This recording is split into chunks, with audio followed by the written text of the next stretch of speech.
You talked about this on your channel, and I was going through my channel and say, I remember talking about this, and he's talking about this. We think alike. We both speak Spanish, so there's a connection there. We're both in the same continent. We're both male, so we got a lot in common here, right? So you talked about food shortage, and I remember I made a video 6 years ago on my channel, and you know what the video was titled? My food has surpassed the price of my rent. Wow. That was in Vancouver. Now, That was Vancouver, 6 years ago. and now in Vancouver, if you want to own a non-condo, like a home in Vancouver, you need to have an annual income of $235,000 a year. That's just a basic bungalow built after World War II, two, 3 bedrooms and a bath. That's Yeah. how bad it's gotten here because we sold out to foreign investors. And now you discussed food shortage. Now, food shortage, explain to us how is this going to if there is a food shortage, let's say hypothetically, explain to us how this will play out. Well, right now there is a food shortage in the United States, but it's not the type of food shortage that people think of. I've said prior in my older videos that right now we have a food shortage, and it's not because of a lack of food, but because of a lack of money. See, people have a food shortage in their homes because they're having to decide whether they buy food or whether they pay their rent. Okay. So,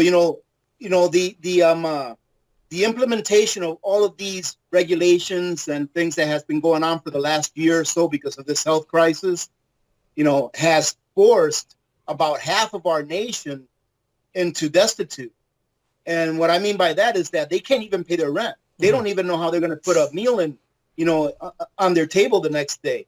We've had more food bank runs this last year than we've experienced probably since the last Great Depression. So there is a food shortage as far as economics goes, as financials go. People just can't afford to eat. However, what I mean about a food shortage that's coming, people right now, I think right now we're going through like a respite, a time of good things. We had a little bit of a food shortage last year around March, March through the summer because, of all of the things that was going on with this health crisis. However, it's going to get a lot worse. We are going into what is called, or actually we are just at the edge. We just got into what is called a grand solar minimum. Right. Right. And what a grand solar minimum is a cyclic weather pattern that occurs every 300 or 400 years. Right. So what happens when we go into a grand solar minimum is that the sun is not producing as much energy as it normally does. Right. I.e. less sunspots, so we get less energy from the sun. Right. And there's a whole bunch of other things that occur during a grand solar minimum that are bad. For example, our magnetosphere, the magnetosphere is the outer part of our atmosphere. And one of the things that the magnetosphere does is it protects us from cosmic rays. Well, during a grand solar minimum, the magnetosphere gets thinner. And right now it's very, very thin. And we're just entering into this grand solar minimum. So what does that mean that it's very thin? It means that when cosmic rays hit the Earth, more of those cosmic ray particles get in. And they're kind of like a microwave that will, affect volcanoes. So we're going to have more volcanic eruptions. That's correct. Right? We're going to have more earthquakes. We're going to have more dynamic weather patterns. Hurricanes. To where like part of the country is really cold. The other part might be warm, but it's just going to be crazy. Right. And with all of that weather, with all of those dramatic weather patterns going on, and in addition to that, us getting less energy from the sun, we're going to have a really tough time keeping up with our crops, with being able to plant and produce and harvest the amount of crops that we need. Well, Russia's already announced, their forecasters in Russia have already announced that they're going to have not much of a good crop season right now. Also in India, because now they've been protesting in India for the last 2.5 months. The farmers have been protesting, so it looks like they're going to have a write-off on their crops. And then you have Australia, which went through a massive fire last year. Year and a half ago, Australia went through a big bushfire, so they missed a whole entire season of crops. And you brought up something very important. In the last 3 videos ago, you talked about China and exporting to China, how Mm-hmm. they will export for profit instead of feeding their own people. Right. The Irish famine. That's what happened during the Irish famine. And you're going to see that happening again. This year, something I failed to mention is that the USDA came out with the numbers for last year, and we're going into 2021 with one of the lowest carryovers, which means the grains that we have left over after we've exported or consumed what we're going to consume and export, the lowest in, I don't know, the last decade or decade and a half. So not only are we going into a, hectic weather pattern with the grand solar minimum, not only are we exporting a lot of our extra food to other countries, but we're also going into this year with a lot less food than we normally go into the next year with, which is called the carryover. Farmer's Almanac mentions that the carryover a couple of times, if you've read the Farmer's Almanac. Yes, they do. Okay, so you predicted right now bad harvest for 2021, predicting 40%, just maybe a 40% shortage this harvest this year? I have no idea. All I know is that through studying history, it's going to get worse. Right. So I got it I'm thinking at around 2024, it's going to be very, very bad as far as the price of food, the availability of food. We'll probably see rationing of food. That's probably why they want to get us onto a crypto, a centralized cryptocurrency or a digital currency. Because imagine how easy it would be to ration what you can buy at the store if you had a digital currency on your phone. Yeah. That was made by the government. So, so it's coming. Let me say this, because what I've been saying right now is a lot of bad stuff that's going to happen. But I always like to put forth a positive message. Right. And that positive message is that we have time to prepare. However, in my opinion, the longer that you wait, the more that it's going to cost, the more hours of labor that you're going to have to pay to be able to get prepared. So what I advocate is that those who are not preparing now with I'll call it the 5 B's of prepping, with your beans, Band-Aids, self-defense, wealth preservation, and barter items. If you're not prepping those things, you may want to consider at least prepping the first 3. Beans stands for food and biologicals. Right. Anything that you need to keep you alive. Get as much food as you can. I recommend at least a 1 year supply of food. Right? Get that. Make sure that you have your water. All right? Beans, water. Make sure that you have your shelter taken care of. Make sure that if you have a home, that you're going to have a way to heat that home. Right. And if you don't have a way to heat that home in an alternate way, like a wood stove or something like that, make sure that you put away enough currency that you can pay for that heat, because heat is going to get more expensive as well. If you have a way to store up fuel to heat your home now that is not as expensive as it will be in 3 or 4 years, try to do that. Being prepared is just a way of extending what you already use to the future. So if you only have a 1 month supply of food in your pantry, try to extend that to a 12-month. You don't have to do it overnight. You don't have to do it in 1 month. One of the things that I like to say a lot is slow and steady wins the race. And for those people that think it's a waste of money to do that, ask yourselves, are you paying more for food today than you did last year? That's right. It's a great savings account. Yeah, I call my pantry my savings account, because all of the food that I have there that I bought a year ago has already gone up in price 10, 20, 30%. 100%. That's a really good point. That's so clever. It's like money in the bank. That's really, really clever. I got a question here from Mitch in Sydney, Australia, is asking, hi, Mike, can you ask Alaska Prepper what do we do if we live in a confined space like a 1-bedroom condominium? What do we do for space? Hey, great question. If you have a queen-size bed, you can store enough dried grains under that queen-size bed to feed 2 people for a full year.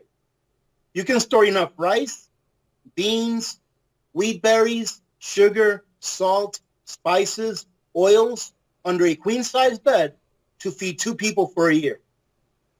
Wow. And I'm sure everyone's got a closet. So what I'm talking about here are the basics, all right? The basics that are very calorically dense. So if you live in a small apartment and you don't have a lot of room, you can still prep. I'm not sure if you've ever seen my pantry video where I show off my pantry. Yes, I saw that. That pantry is 8 feet wide by 9 feet long. That's 72 square feet. There's enough food in that pantry in 72 square feet to feed my family for a full year. Family of 4. Right. Okay? So now, if you have a closet in your home, if you have a walk-in closet, guess what you've got? You got a pantry that can get stocked up with enough food to feed a family of 4 for a year. Oh, that's really clever. Really clever, and a really very, very informative ways of thinking outside the box here with Alaskan Prepper here on Mike in the Night tonight. Governance. Government's not going to save anybody, and I mean, a lot of people are thinking that the government's going to come and save us one day if we're in need. Now, how come Sweden, Portugal, Saudi Arabia, Chile, and Russia governments, A, mail out seeds to their citizens to plant corns and stuff and all kinds of, B, ask their citizens on occasion to prepare with at least 6 months of food and preserve water and important essentials. Why do those countries are constantly on their citizens, reminding them to make sure they're prepared for an unknown thing, where countries like, I guess people look at America like so advanced so that it doesn't need to prepare for anything. So what do you have to say to those people? Well, you know what? To tell you the truth, I didn't even know that those countries were doing that. That's great. Oh, for years. The better prepared that a nation's citizenry is, the stronger that nation. Think about this. In the United States of America, there's no country in the world that would invade the United States of America. I mean, like an invasion where they came to our shores and tried to occupy us. Why is that? You guys are armed to the teeth. That's right, because in the United States, there are about 330 million people, and there are about 420 million privately owned firearms. There's no way that a country or an army of any country can hold ground when the citizenry is armed the way that we are. So that is a good way for a country to have self-defense through its citizenry. Mm-hmm. Now, I understand that in this country here in the United States, we've been fighting that battle for a very long time, as far as them wanting to get rid of our, right to, own arms. However, there's probably, theories behind that we probably don't want to get into here. However, when it comes to government, I can tell you this one thing for sure. It's guaranteed. Government, number one, is not here to help. Okay? Thank you. And you know what? It's not supposed to be here to help. All right? People want to be free. But then at the same time, they want to rely on government to provide them with security. It's got to be one or the other. All right? And people that want things from government maybe don't understand that the only way that government can give you something is if they first take it away from someone else. That's correct. So when you're advocating for government to take care of you, you're advocating for government to conduct violence on someone else so that they can take from them through the barrel of a gun so that they can then give to you. That's what you're advocating for. When all these people that are like, oh, I want my stimulus check. I want my stimulus check. What you're doing is you're telling the government to steal from everyone so that they can give to you. Right. Right? Because the government cannot produce anything. What does the government make? They make nothing. The only thing that they make is fiat currency. And that in itself is a method that is used to confiscate your wealth. What's America's number one export? The dollar. Yes! I say inflation. Well, yeah, it's the dollar. It's the same thing. Yes! Dude, we're so alike. Like, I was watching your videos, I'm like, maybe we're like connected, like if you go back maybe 10 generations, we're like related or something. Because like your train of thought is so like it's like You're better looking than I am, Mike. I don't know about that. I wouldn't go there. I wouldn't know about that. But I'll be straight with you. I'll be totally straight with you. Your train of thought is so sharpened. Like I bet you I could sit down and I could talk to you about the Argentinian Revolution. I could talk to you maybe about the Bolshevik Act. We could maybe talk about the Magna Carta. We could talk about the great empires, and we could probably talk for hours. And it's you know what, Mike? One thing that I've realized, and listen, I'm not a genius. I am a proud graduate of an associate's degree in general education, which means that I went to high school for an additional 2 years. That's it, right? Yeah. So I'm not a genius, but one of the problems that we have, and it's not just here in the United States, it's worldwide, is that the general public is not well informed. And, the government doesn't want you to know. They don't want people to know what money is. When someone says, give me money, they think of a paper bill. And I think that in Canada it's not even paper anymore. Isn't it plastic? Yeah, it's plastico. Yeah. Yeah, when people think about money, that's what they think of. When in fact, what they're thinking of is the opposite of money. It's debt. Yeah. That's what a dollar bill is. That is what a loonie? Is it a loonie? Yeah, it's local. That's what a loonie is. A debt note. It's a promissory note that has absolutely no intrinsic value. If the government stopped printing money for one day, if there was no debt creation for one day, the system would implode.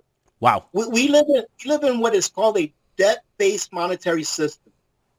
All right? And it's all in the name, debt-based. What does that mean? That means that the government has to increase the debt every single day. The day that the debt does not increase by $1, the system implodes. Yeah. That's why you will never, ever see. I'm not sure if you're familiar with the U.S. national debt clock. I have followed. One time I had it in the background of me of one show. The whole show that it was just climbing and climbing, and I think we did a $20 trillion special show. Yeah. Well, you will never, ever, ever see that clock go backwards, ever, because the system was created so that debt has to continuously be made. If it's not, the system will collapse. So the day that the system collapses, that's when that clock will continue to go forward, because it can't until then. Yeah. We're entering a severe economic uncertainty in 2021, and then I've been doing very well. I'm not trying to brag or I'm trying to be like, but I did very well in the stock market this year and last year because I kind of watched what they were trying to sell us on the news. And I bought a ton of airline when it crashed. I was watching everything that was happening. And, if you follow the trends, you follow the money, you follow what they're trying to sell you, there's lots of ways to actually earn some green in the markets if you know where to lay your bets, because that's what the markets are. It's betting. It's a casino. But exactly. Right. And now if you kind of have the upper edge and have the playbook of what they're trying to sell you, you know what to bet against, or you know what to bet for, right? And that's what's been happening a lot lately. And not a lot of people. There's a lot of people that are going through a tough time, but there's some people that are kind of rising out of that woodwork and are doing well too. I've spoken to quite a few people. I spoke to a gentleman in Arizona yesterday. He told me he's doing really well because of this. And there's a lot of people that are doing really well because of this, because they could see through the BS. And they lay their money where it matters. So now. Let me, Mike, let me interject real quick. Go. I'm all for people using the system to better themselves, using the system against itself. Like you said, making extra money on the stock market and stuff like that. But the only caution that I like to put out there is that's all good, but I like to tell people, don't be a pig. Meaning that if you put $1,000 into the stock market and you made 5,000. For goodness sakes, take some profits out. Yes, take your profits. Take some profits and turn it into something that's real, something that will preserve your wealth. That way, if the market crashes on Monday and you don't have time to take your money out, at least you'll have something that can protect some of your wealth instead of leaving it all in there.